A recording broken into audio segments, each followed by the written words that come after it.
chanting.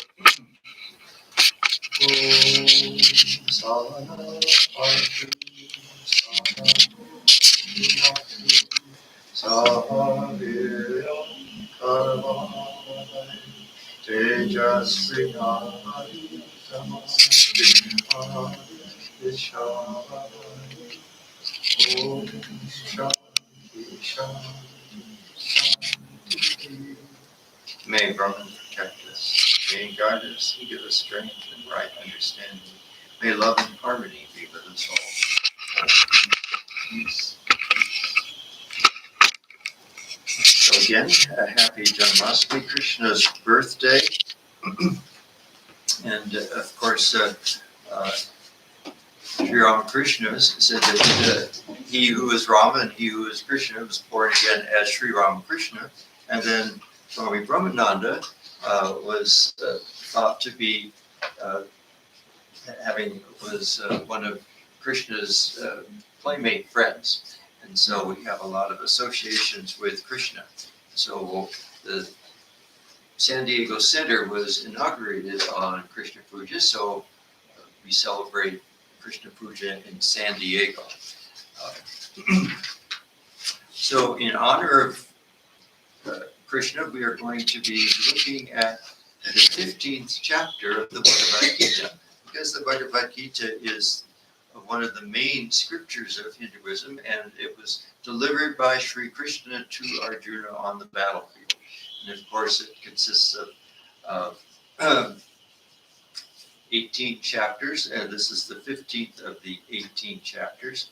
And you can spend a whole year studying the Gita in classes. So this is almost more like a class on the 15th chapter, and we're going to pretend we've already done the first 14 chapters. And I'm sure many of you have done the chapters of the Gita, all of them. So this is variously known by names, but primarily it's the yoga of the Supreme Self that we're dealing with. And so it starts out with an interesting image of a fig tree. It says, there is a fig tree in ancient story, the giant Ashwata, the everlasting, rooted in heaven, its branches earthward. Each of its leaves is a song of the Vedas, and he who knows it knows all the Vedas. So this is kind of an interesting and yet kind of peculiar symbol. And so it takes some understanding of what's going on. Now, many of you have perhaps seen one of these Ashwata trees, and it's not exactly sure which species of fig tree this is, but it's probably either the peepal tree or the Bodhi tree. And many of these species have aerial roots coming down. And so they make extra roots and then they sprout up new trees. And so it grows and grows and grows. So it's quite a mammoth tree that can cover a large, large area. And so the image here is one of an upside down tree that's rooted in heaven. And so what is this supposed to symbolize? Well, it's symbolizing the entire manifest universe. So in fact, the fig seeds are usually very small, and yet out of these very small trees grow these enormous trees. And so the idea is that from the in our standpoint, the invisible Brahman, we don't see Brahman directly. Brahman is manifesting a whole universe, just like this tree manifests from a tiny seed. And so you could say, often it's said that the universe goes back into seed form and then brings forth again into a new creation. And so this is the idea that we have this manifest universe that grows like a tree, but it's rooted in heaven. So we have an upside down tree. If we think of heaven as up there somewhere, which is kind of the typical way many of us think of heaven. It's really everywhere. It's not just up there, but that's kind of the way we tend to think of it. And then it goes on, and it says, each of the leaves is a song of the Vedas, and he who knows it knows all the Vedas. Now this has a couple of meanings as well. The Vedas typically mean the basic scriptures of Hinduism, the four Vedas, but it also means knowledge in general, or knowledge of anything, all the various branches of knowledge. It could be biochemistry, or literature, or auto mechanics, or any kind of any kind of knowledge at all that exists in the universe. And the idea is that when you manifest this universe, you end up gaining knowledge about things. In fact, many of our creation stories talk about how the great unfathomable oneness wanted to know itself. And so it manifested this universe. And so that's kind of the idea that in the manifest universe, Brahman gets to know itself, and all this knowledge that we have about various things is a hint at what's behind it. It speaks of that infinite being that's behind it. But it's sort of a mixed bag, sort of like Adam and Eve in the Bible taking the fruits of good and evil and the tree of knowledge. So when you get the tree of knowledge, you end up with these pairs of opposites. And so all of these things in the universe, all of this knowledge, can do various things for us. It can either nurture our spiritual life, or it can take us away from our spiritual life.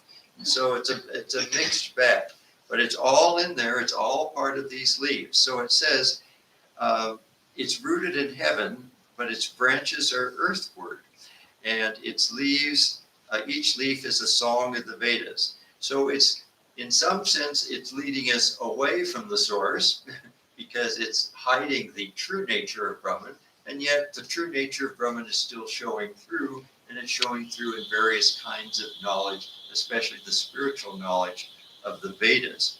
The next verse says, downward and upward its branches bending are fed by the gunas. The buds it puts forth are the things of the senses. Roots it has also reaching downward into this world, the roots of people's actions. So this again implies this sort of dual nature, that this tree, the Ashwata tree that has sprung forth from Brahman, it has branches that go upward and downward. So you can get more and more enmeshed in the world of Maya, the illusory world, or you can use the knowledge of the world to lead you back to the source, to understand what the source is, and to know that everything in the universe is coming from Brahman. So it's an interesting image. And it says that the branches, as I said, are going downward and upward. So that means it can carry you both ways. And they're fed by the gunas. Now, the gunas are described variously, but in the Gita, it's primarily seems to be rooted in Sankhya, even though I think the Sankhya philosophy was encoded sort of later, but it seems to be in that school.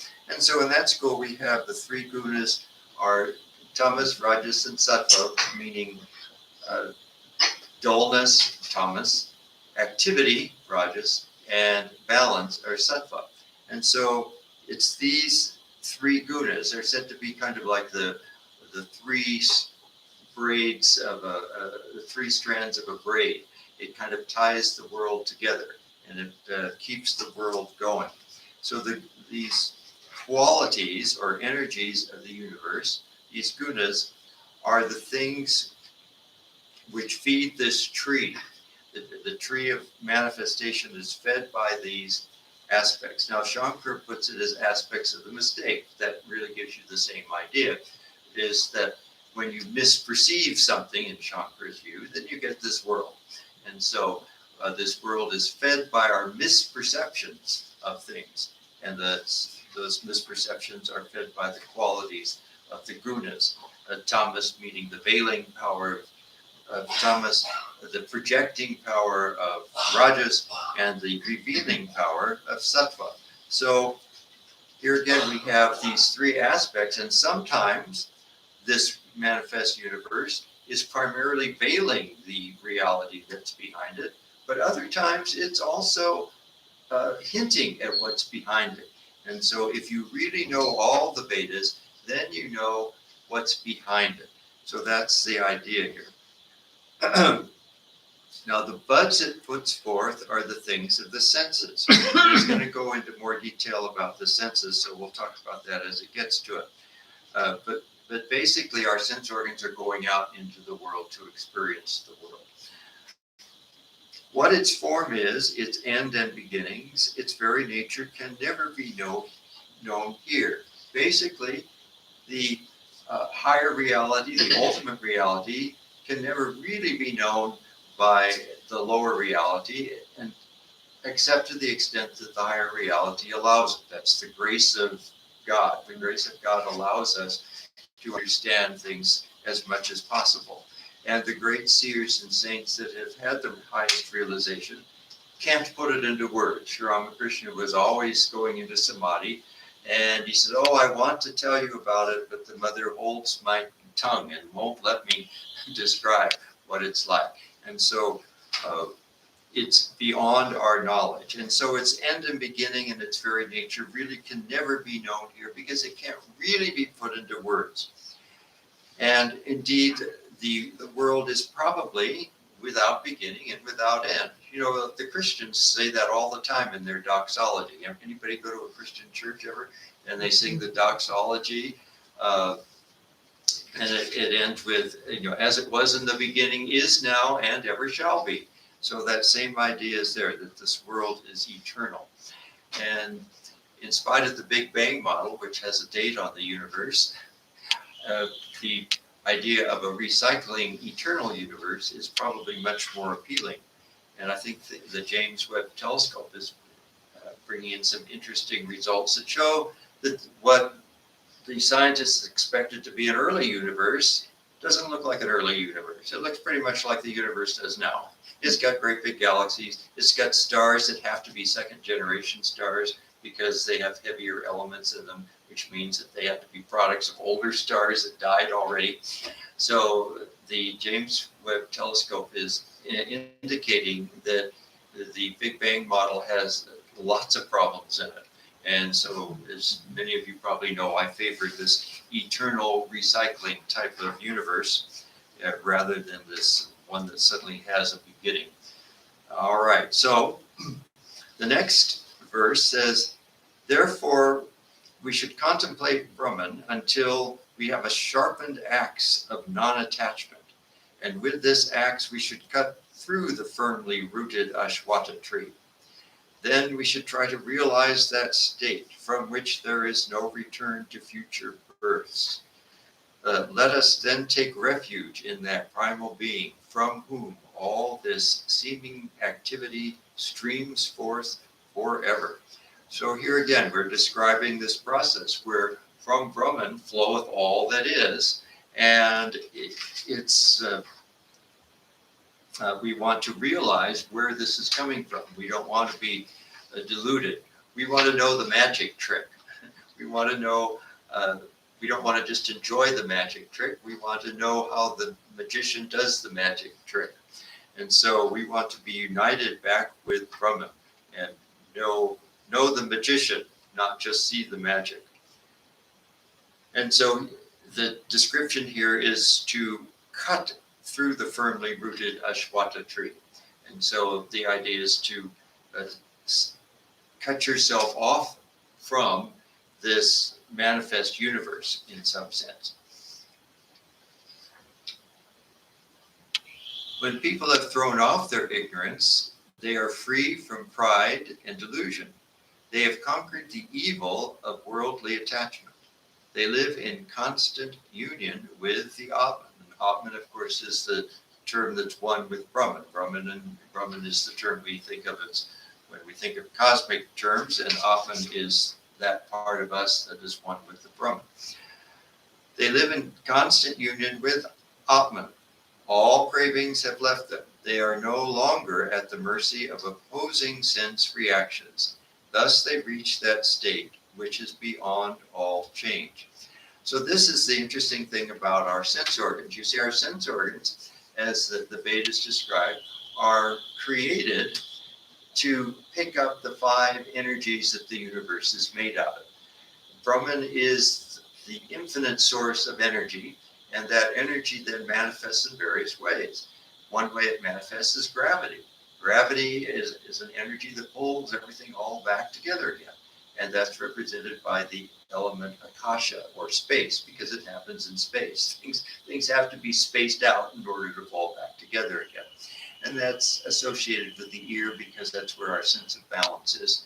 And that's how we know where we are in the gravitational field. And then, of course, since things are now moving, that's vayu, or wind, or kinetic energy. And that's associated with our sense of touch and our sense of heat. Kinetic energy is associated with the skin. And then in the cosmos, when this happens and a lot of hydrogen and helium fall together, they condense into stars, and the stars then start to shine when they get hot enough. So they get hot by gravity, but then when they get hot enough, they start to create nuclear fusion and shine stars. So that gives us radiation energy, which is associated with our eyes. That's tejas, that which shines. The Greeks translated it as fire, but you see, they were just using examples. You can imagine how difficult it was. These Greeks went to India and tried to get the knowledge of the ancient sages over there. And I'm sure there was a language barrier. I mean, how they didn't have Babel then that they could go and learn foreign languages from. So you have to forgive them for making a few mistakes. All right, then the other 2 energies in the universe are electricity and magnetism.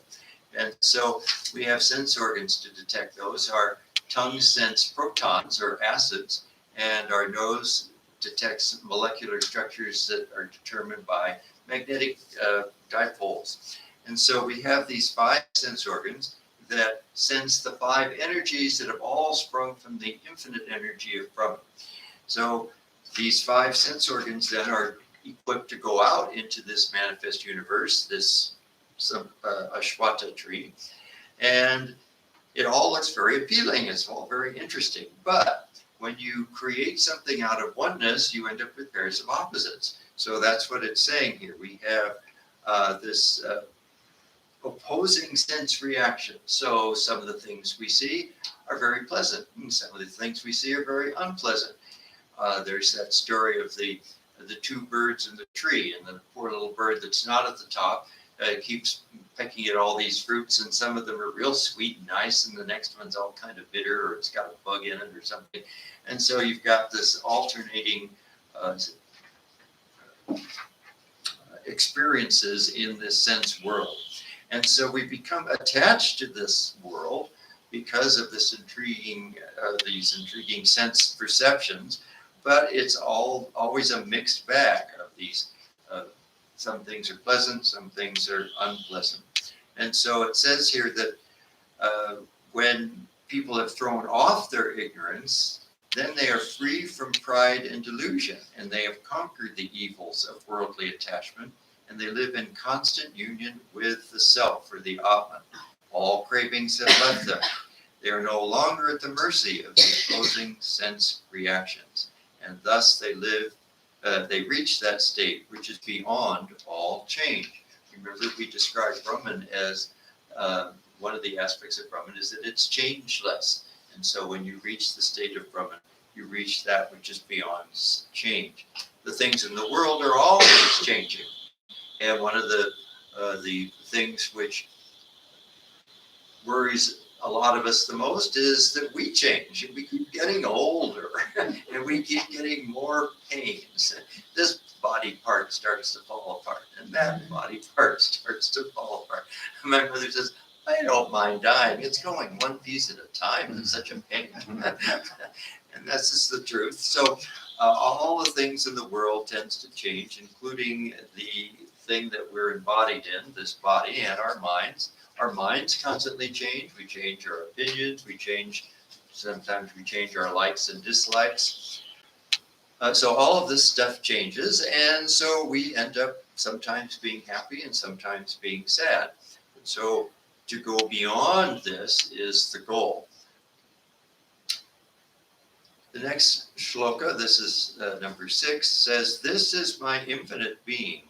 Shall the sun lend it any light, or the moon, or the fire? For it shines self-luminous always, and he who attains me will never be reborn." So again, we have this idea that Brahman is the infinite source of energy, and the sun shines because of Brahman, not because of itself. It shines because of the energy of Brahman. The energy of Brahman has manifested as all of these different energies, and the fact that gravity now manifests and has pulled all this hydrogen and helium back together again and heats up and has nuclear fusion, that's because of Brahman, not because of the sun. And so the sun can't lend Brahman any light, nor can the moon or the fire or anything else. Nothing can lend Brahman any light. It shines self-luminous. Then it goes on, because it's a deeper thing. It's not just that everything in the world needs to be detached from. It's a little deeper than that. This makes it sound like we're just going to cut everything off here. It's a little deeper than that. Part of myself is the God within every creature that keeps the nature eternal, yet seems to be separate, putting on mind and senses 5. These are the 5 sense organs we've just talked about. And it says that that's the garment made of Prakriti. That's the garment made of matter, this material world. And so the 5 sense organs, and which then feed information to the mind, that's said to be the garment of Prakriti. That's the thing that we wear in this body-mind complex that exists in the world, that experiences this world out there. But what does it say? Part of myself is the God within every creature. So it's not that we're completely deluded. We're seeing Brahman everywhere. Everywhere is Brahman. In you, in me, in every single creature, and in every single thing. In the stars, and the moons, and the rocks, and the trees. So everything is a part of Brahman. And so this is very mysterious. It keeps the nature eternal, yet seems to be separate. So this is the great mystery of how this universe manifests, that everything manifests from Brahman, and yet Brahman remains the same and remains eternal. And so this is the magic of Maya, that is able to create this universe, and yet nothing really changes. It appears to change, but it doesn't really change. And it appears to be separate, but really isn't separate.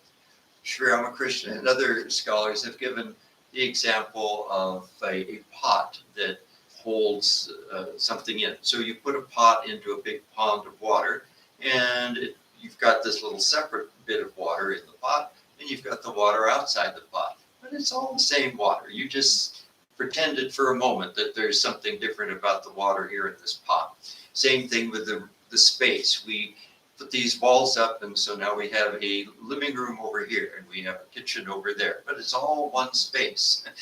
We're just sort of pretending for the moment that these are different spaces, but it's really all one space. And so this is the idea that things seem to be separate, and we seem to be separate from everything else. When you put on a body and mind complex, then you create an ego. And your ego says, this is you and everything else is an object. That's kind of the primordial duality, with thinking that I'm the subject and everything else is an object. But everybody thinks they're the subject. And the interesting thing about quantum physics is Schrödinger said that there is no objective evidence of the plurality of the observer. Quantum mechanics depends on an observer. And if you study the physics, you can't find any objective evidence that there's more than one of us here. So that's the interesting thing. We all think we're separate, and yet in reality, we are all one. We are part, you can think of this as part of God or as all one with God. It doesn't really matter. It just depends on which school of philosophy you want to listen to. And I was talking to a student at USC last night about this, and he was asking about the different schools.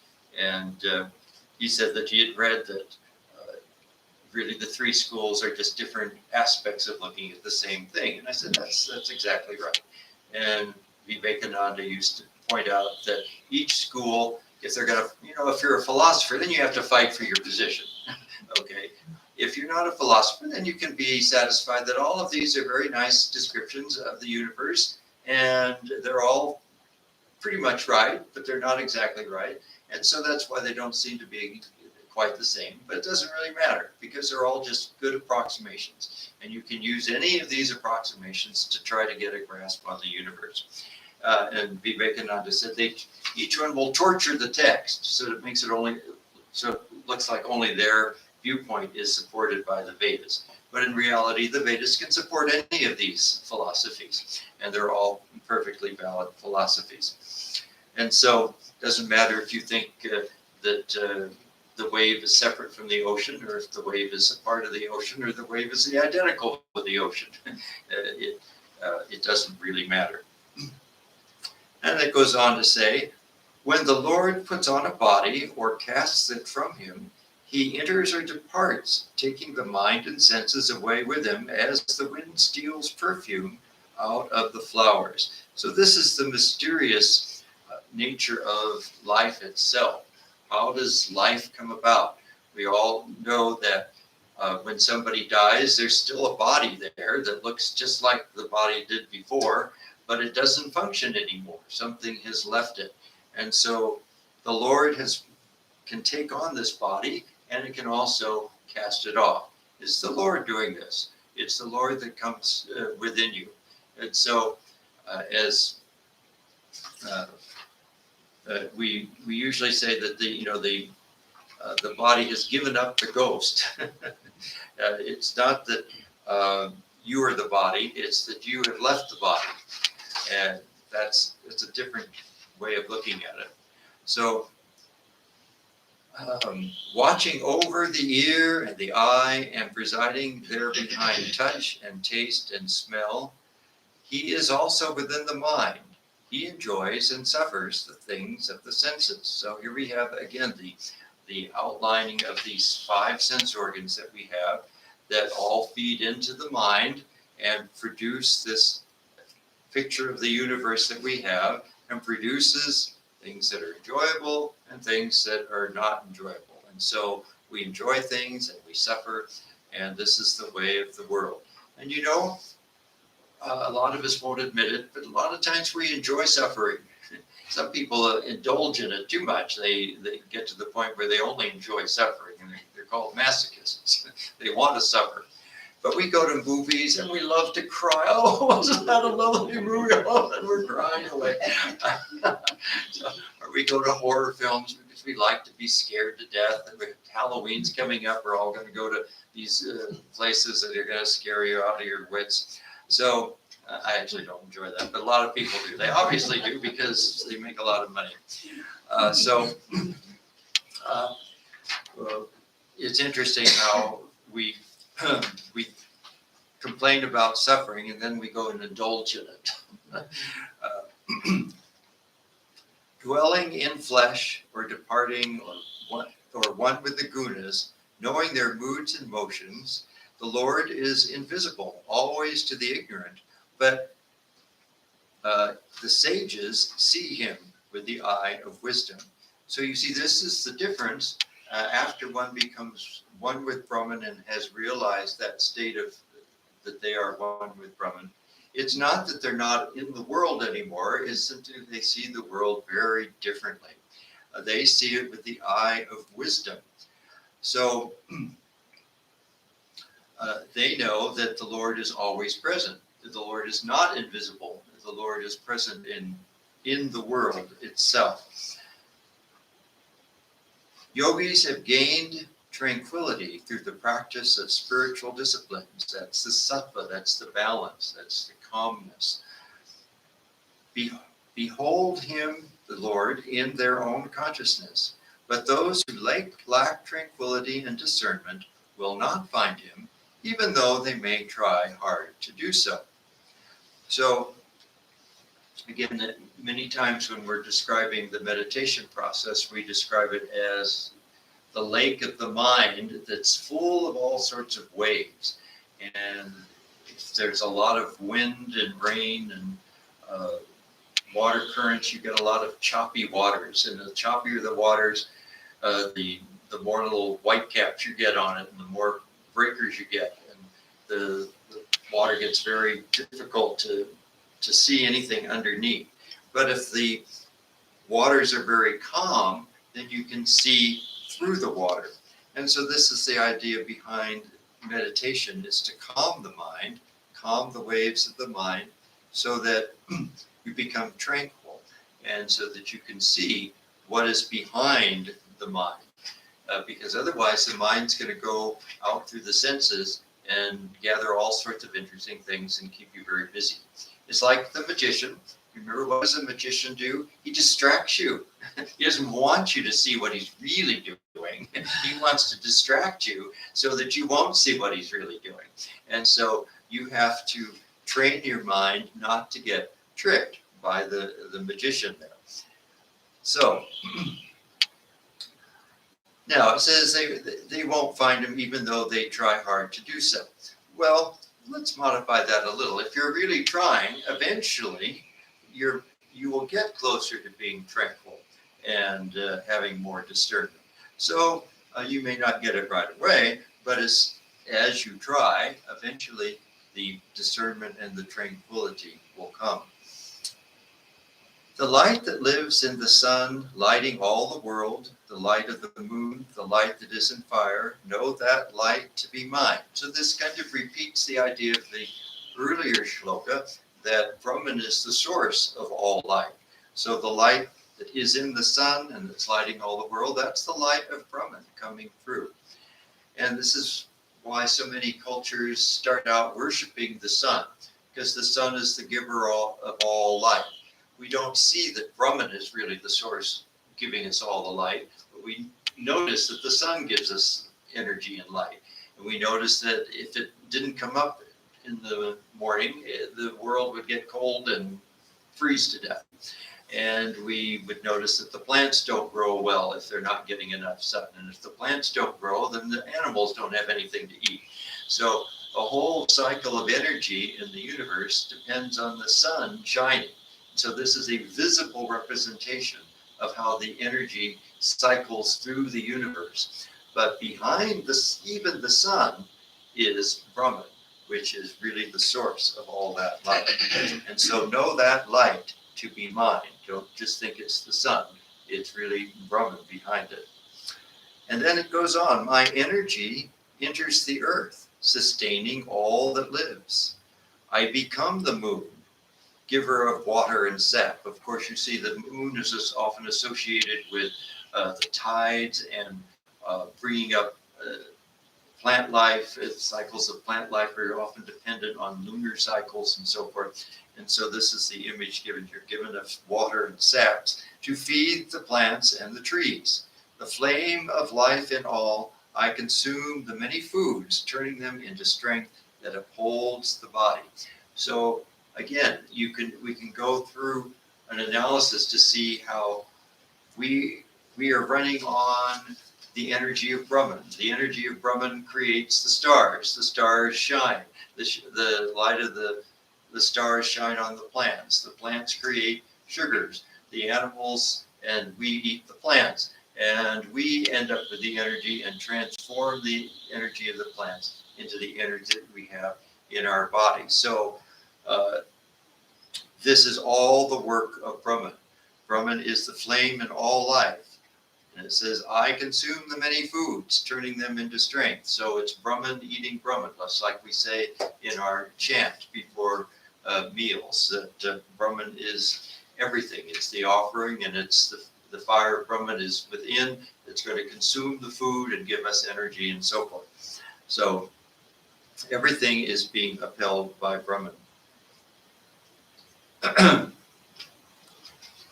So I am, and the next one says, I am in all hearts. I give and take away knowledge and memory. I am all that the Vedas tell. I am the teacher, the knower of Vedanta. So this really takes in another aspect. It talks about really how Brahman is consciousness. So consciousness is the knowledge of things. And we talked about how the mythologies say that the unfathomable oneness wanted to know itself. And so it created this universe. So it creates knowledge and it creates memory. It creates the sense organs to go out and get knowledge and to bring it into the mind. And then the mind has a memory of things. And so all of this depends on consciousness. And we often describe Brahman as Sat Chit Ananda, existence, consciousness, and bliss. So this consciousness or knowledge is a nature of Brahman. And so it is part of all of us. And it is represented by the Vedas. The Vedas represent the sum total of all knowledge. And as we just mentioned, it's not just the 4 Vedas of the Hindu scriptures, but it can also be thought of as all knowledge in the universe. Swami Vivekananda promoted that idea, that all knowledge was Vedas. I am the teacher and the knower of Vedanta. So the knowledge of the scriptures is becoming conscious of the way the universe works. And so the nature of Brahman is to allow us to try to understand it in ways that our minds can grasp.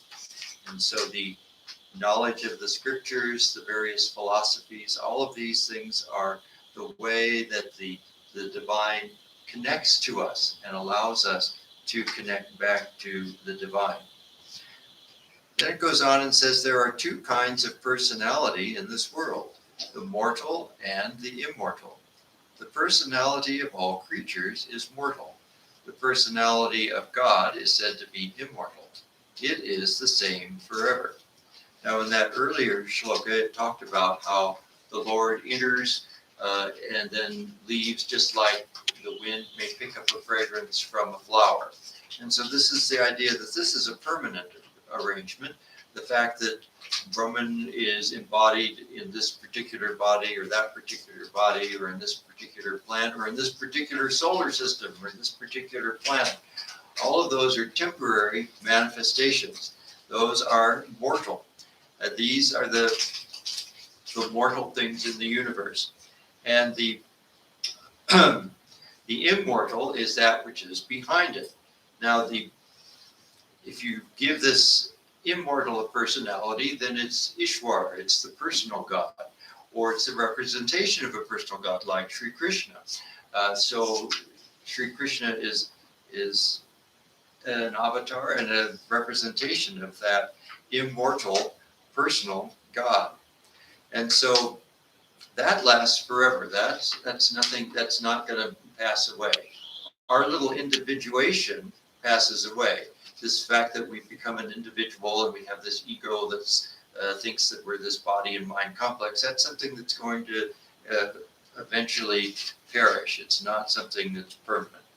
It may last through several cycles of lifetimes, but eventually it will merge back into the ultimate reality.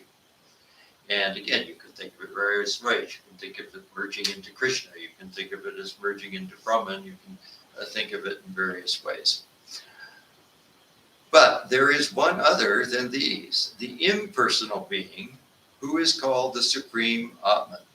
He is the unchanging Lord who pervades and supports the 3 worlds. So this is emphasizing that you can think of it as personal, or you can think of it as impersonal, as Sri Ramakrishna used to always emphasize. God is personal and God is impersonal. And so behind all of these manifestations is the impersonal being, called here the Supreme Atman, which is basically the idea of the whole chapter, is this the yoga of the Supreme Atman, or the Supreme Self.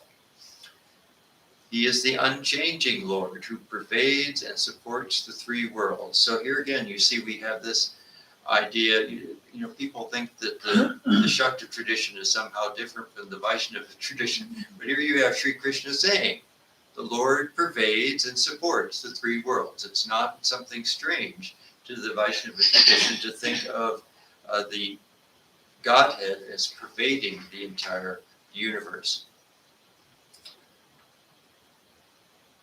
And since I, the Atman, transcend the mortal and even the immortal, I am known in this world and in the Vedas as the supreme reality.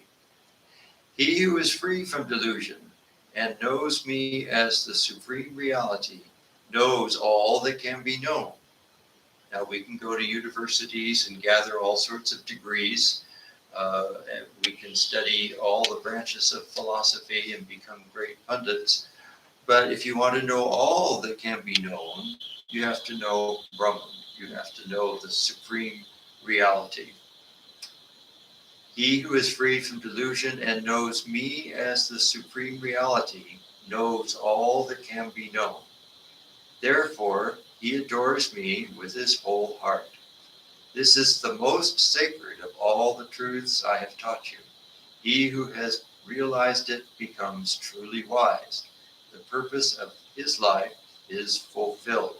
So this is really the essence of the Gita and the scriptures, is that this is the goal of life, to realize our oneness with Brahman. Now, how do you do that? Well, it's interesting. When I read several commentators on this chapter, and each one would emphasize a different aspect. And basically, they're just emphasizing a different yoga. Just depends on what their particular slant is. So one commentator it doesn't matter which verse it was, no matter what the verse was, it was saying that this verse tells you that you must be unselfish and work for the common good and not for yourself. And so that's the karma yoga path. And of course, this is a wonderful way to do it. And the idea is that the barrier between you and the knowledge of the self is the ego. And so in order to break through the ego, don't work for yourself, work for others. And so get yourself out of your own problems, which is, a very good practical advice. A good psychologist would probably have the same thing for people. If you end up just worrying about this and worrying about that, and oh, poor me, and why can't I do this, and I don't have that, and pretty soon you just get depressed. But if you start going out and seeing if there's somebody you can help, then you begin to not worry about yourself so much. And so your own problems become less. And so you can start thinking of other people, your own problems become less and less. So that would be the karma yoga path. Another commentator stressed over and over again that if you, it's very difficult just to detach yourself from worldly enjoyments. I mean, most people are very attracted to things. We enjoy eating, we enjoy music, we enjoy the arts, we enjoy being with people. And these are all valid enjoyments. There's nothing wrong with that, but you want to not be attached to it. If one of those things goes, then you have to be able to just let it go and not be attached to it. So how to do that? Well, the advice by this other commentator was attach yourself more and more to the Lord. In other words, increase your attachment for some aspect of the divine, whether it's Sri Krishna. Obviously, if the Gita is suggesting being attached to Sri Krishna, because that's who is giving this talk. But it could be any number of the images up here, or just the supreme reality itself, if you're able to do that. That's not easy, but if you can think of the supreme reality as the ultimate reality without a name and form, then you can do that as well. But normally we pick something that's a little more concrete and a little harder, or a little easier to grasp. Otherwise, it becomes a very difficult process. But that was over and over again emphasized. It's like it's often said, if you want to get away from the east, go to the west. Mm-hmm. So the more you go in one direction, the less you will be in the other direction. And so you detach yourself from the world by getting closer and closer to God. And then it's also emphasized that this doesn't mean that you desert your family, or you quit your job and you go out and beg alms in the street corner. It just simply means you become detached from the various things, because nothing's going to stay the same. What the situation you have, your living situation you have now, may not be the same in a month or two. And the weather that we have can't be attached to the nice weather one day, because it could be terrible the next day. And so you just have to take everything as it comes and not be attached to it. So the secret is to still live in the world and go about all your activities, to find a way not to be attached to the results of them. And again, this is working towards lessening your own ego. Rather than worrying about your own problems, you think about God, and so your ego is becoming less and less. So these are all the four yogas, basically. Now, if you're a jnani, then your idea is this discrimination, and this acts of discrimination is the emphasis. The acts is thought of as your discrimination. The world is unreal, and so I'm not going to care about it. I'm going to cut my connections with this world and detach myself from it with the acts of discrimination. Not an easy path, so that's why these other commentators are suggesting working for others or becoming more attached to the divine. And then, as we've already mentioned, the other way, because it mentions here, you have to have tranquility. And so meditation is often prescribed as a way to become closer and closer to your divine self. Because in the process of meditation, we calm the mind, and as you calm the mind and gain greater tranquility, then that you gain greater discernment as well, because you can see the bottom of the lake, you can see the bottom of that mind, and you can see it. Another commentator said, watch your thoughts and become detached from your thoughts. It's the thoughts that churn up the waves of the mind. So if you can detach yourself from your thoughts, observe your thoughts like you're observing a play or something, then that's a step in the right direction of calming the mind down. So this is the essence of the 15th chapter of the Bhagavad Gita, the knowledge of the Supreme Self. And so just a few words, we have a couple minutes left, so we'll just say a few words about Sri Krishna himself.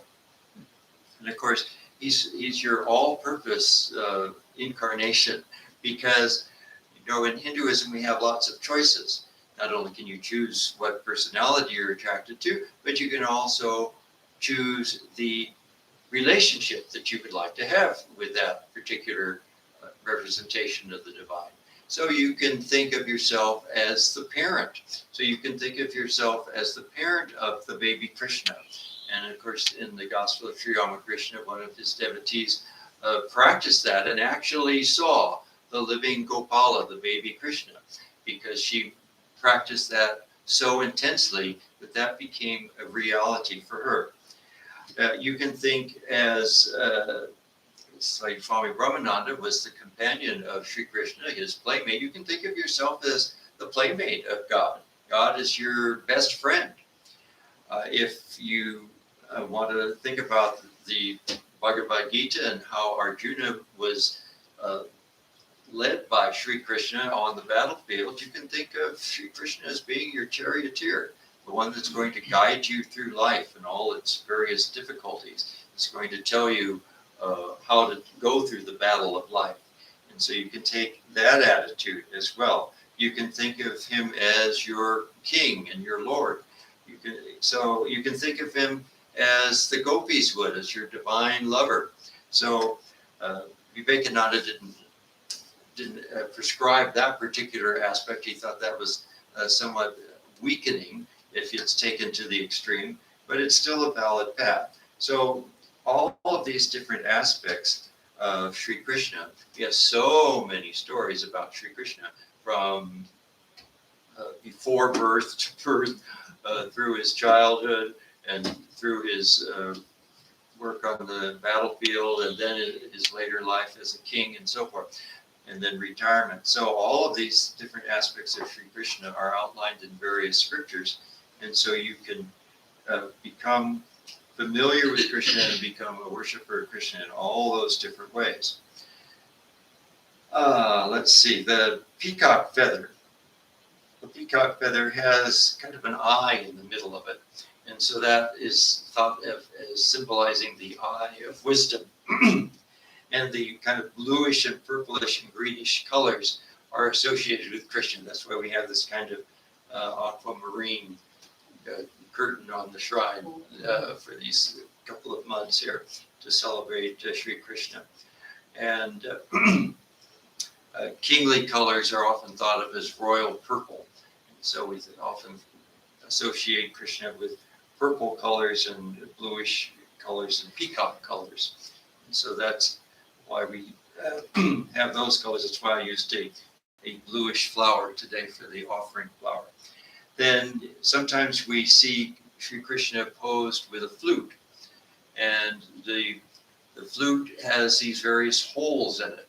And so you can think of your body as being like a flute. You've got all these, you've got 2 eyes and 2 nostrils and a mouth and 2 ears, all these little holes in your body.